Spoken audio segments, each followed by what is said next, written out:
Ayon ka ba na kailangang humarap ni dating Pangulong Rodrigo Duterte sa International Criminal Court kaugnay sa tokhang? No, sir, Alvin. Why? Pag ako, hingi ako ng konting extension. Ang sabi ng Pangulo, pag lumaban, patayin. Tama naman. Now, inutos ba ng Pangulo na kahit hindi lumaban, patayin? Bigyan po kayo ng simple example. Kian de los Santos sa Caloocan. Buhay, pinatay, ang pulis, kinasuhan, na-dismiss, nakulong. Si President Duterte hindi nakaalam.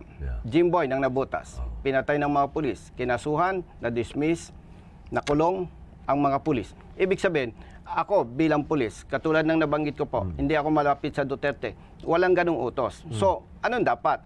Hindi dapat natin i-invite ang ICC. Kumbaga, yung problema natin, kaya pa eh. Dapat, panagutin ang pulis kung nagkasala sila. I think one more, kayang isa. Huwag tayong umasa sa iba. Okay. Insulto kasi sa atin kung tayo ay tatawag pa ng iba.